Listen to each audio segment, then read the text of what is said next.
Doctor Pawase अर्धांगवायू पुनर्वसन आणि निसर्गोपचार केंद्र, निसर्गरम्य आणि प्रदूषणमुक्त वातावरणात 20 कॉटचे उत्तम मशिनरी आणि सर्व सुविधा उपलब्ध असलेले सुसज्ज निसर्गोपचार केंद्र. अर्धांगवायू, मान, पाठ, कंबर आणि सांधेदुखी, हातापायांना मुंग्या येणं, टाचदुखी, चेहऱ्याचा पॅरालिसिस, ॲक्युपंक्चर, फिजिओथेरपी, जलचिकित्सा, बाष्पचिकित्सा, योग चिकित्सा, मालिश चिकित्सा, चुंबक चिकित्सा, आहार चिकित्सा आणि माती चिकित्सा. संपर्क डॉक्टर रमेश पावसे, ठिकाण हिवरगाव पावसा, रायतेवाडी रोड, तालुका संगमनेर. संपर्क 9623 25 67 22. हे जे आपण आंदोलन करतोय हे काही हौस म्हणून आपण आंदोलन करत नाही आहोत. आपल्याला आंदोलन करण्याची वेळ इथल्या प्रशासनाने आणलेली आहे. आमचं सत्ताधाऱ्यांची भांडण नाही. आम्हाला फक्त आमची न्याय हक्काची रेल्वे हवी आहे आणि ती आम्हाला आज पदरात पाडून घ्यायची आहे. बरोबर आहे ना? म्हणून या ठिकाणी बोलणाऱ्या सगळ्या वक्त्यांना मी विनंती करणार आहे, कुठल्याही नेत्यावर बोलू नका, पालकमंत्र्यांवर बोलू नका, खासदार आमदार साहेबांवर बोलू नका. खरं तर अकोला तालुक्याचे आमदार साहेब डॉक्टर किरणजी रामटे साहेब आणि संगमनेरचे आमदार साहेब खताळ साहेब जे जरी मुंबईला असले तरी खताळच्याही या ठिकाणी आलेले, त्या दोघांचंही आपल्या सगळ्या आंदोलनकर्त्यांच्या वतीनं सुरुवातीला मनापासून स्वागत करतो.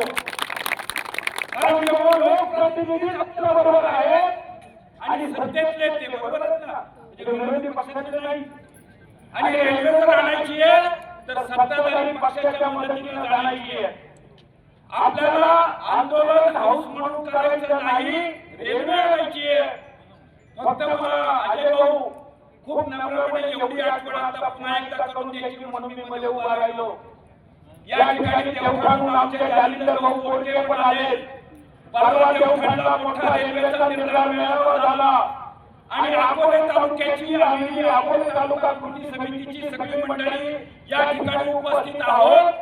तुमच्या निमंत्रणावर आलेलो आहोत. खरं तर या आंदोलनाचं आजचं सगळं श्रेय तुमचं आहे. विकास क्रांती सेना, तुमचं रुद्र समूह फाउंडेशन आणि तुम्ही पठार भागातले सगळे नडवले मावळे आणि मावळे कसे असतात हे आज तुम्ही दाखवून दिलंय.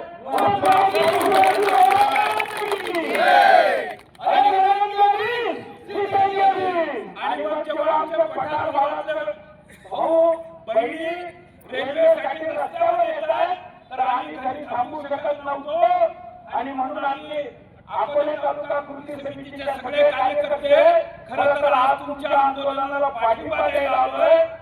पण अर्थात आमचा स्वार्थच आहे, वैयक्तिक स्वार्थ नाही. म्हणून आमची जी परवा देवठाणला परिषद झाली त्या आम्ही जो बोर्ड लावलेला होता, कारण बोर्ड कुठं असतो आधी हृदयात असतो. बरोबर आहे ना? काय आमची मागणी होती? आम्ही नुकती देवठाणहून रेल्वेला असं म्हटलेलो, देवठाणची रेल्वे पुढचा थांबा बोर्डात असला पाहिजे असं आम्ही सांगतोय. आणि पहिल्या दिवसापासून सांगतोय, तुम्हालाही विनंती आहे, तुम्ही नुसतं बोर्डाचा थांबा म्हणू नका. ही रेल्वे सिन्नर तालुका, अकोले तालुका, बोर्डा आणि आजीपुरा गेली पाहिजे. बरोबर आहे ना? या मागणीबद्दल कुणाची गल्लत असेल तर दुरुस्त व्हा. अजिबात नाही. वेळेत दुरुस्त व्हा, गडबड चालायची नाही. कारण जालिंदर भाऊ देवठाणहून आले तुम्हाला पाठिंबा द्यायला, तुळशीराम भाऊ कातोरे इथं आलेले आणि आमची मागणी आहे की पहिला थांबा देवठाणला, दुसरा थांबा बोर्ड्याला आणि मग तिकडे जायची तिकडे जाऊया.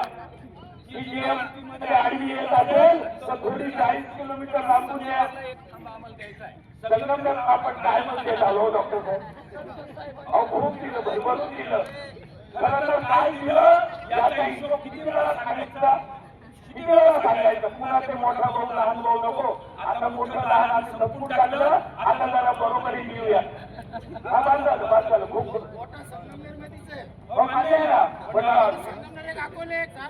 आम्ही ऐका ना, आम्ही अकोल्याची जी डोंगराची माणसं आहे ना, आम्हाला माणसांमध्ये कधीच भेदभाव नाही करता येतो आणि भेदभाव करत आणि सगळ्यांना सारखं मानतो. आणि निसर्गाने जे दिलंय आमच्या डोक्यावर जे पडलं त्याच्यामध्ये आमचा हक्क आहे असं आम्ही आयुष्यात कधीच मानलं नाही. त्याच्यावर मराठवाड्यापर्यंत हक्क आहे असं आम्ही मानलं नाही म्हटलं आहोत. त्यामुळे ते पाणी सगळ्यांचं पाणी आहे. आम्हाला त्या दिवशी घोषणा देताना आनंद नाही झाला की रेल्वेला इथं पाणी नाही, पठाराला आधीच पाणी. आमची भूमिका आहे ना, आमचे आमदार साहेब वाटेची राजकीय किंमत चुकवायची तयारी ठेवू नये असं म्हणतात ना, की पाणी सगळ्यांचं आहे आणि सगळ्यांना दिलं पाहिजे. आणि संकुचित मनोवृत्तीचे नाही, जरा संगमनेरकरांनी मोठं मन करण्याची गरज आहे, हेच आम्ही पुन्हा पुन्हा सांगत आलोय. माझी पोलीस प्रशासनाला विनंती आहे की जर तुम्हाला असं वाटत असेल की ही मंडळी इथे 1 तास 2 तास बसतील, भाषण करतील आणि निघून जातील, तर आज तुमचा अंदाज आम्ही खोटा करू. ठरवायचं ना? म्हणून कृपा करून फक्त हाताच्या घड्या घालून जे कोणी पोलीस अधिकारी या ठिकाणी उपस्थित आहेत, कारण याच्या कायदा आणण्यात आम्हाला आमच्या भावा बहिणींची गैरसोय करण्यामध्ये आनंद नाही. ॲम्ब्युलन्स आली तर आम्ही ॲम्ब्युलन्सला रस्ता करून देणार आहोत ना? ऑलरेडी दिलाय. माझी पोलीस अधिकाऱ्यांना विनंती आहे की कृपया तुमचे जे कोणी वरिष्ठ अधिकारी असतील किंवा एसपी असतील, एसपी साहेब असतील, हे जर आंदोलन जास्त वेळ चालू नये असं वाटत असेल तर कृपया एसपी साहेबांशी बोला, कलेक्टर साहेबांशी बोला, पालकमंत्री साहेबांशी बोला. आणि पालकमंत्री साहेबांनी जर आम्हाला जनतेला या ठिकाणी मुख्यमंत्री साहेबांच्या भेटीची वेळ दिली, बरोबर आहे डॉक्टर साहेब? सगळ्यांना माहिती ना, डॉक्टर साहेबांच्या दिली की मुख्यमंत्री साहेबांच्या सोबतच्या भेटीची वेळ दिली तर या आंदोलनाचा आम्ही पुनर्विचार करू.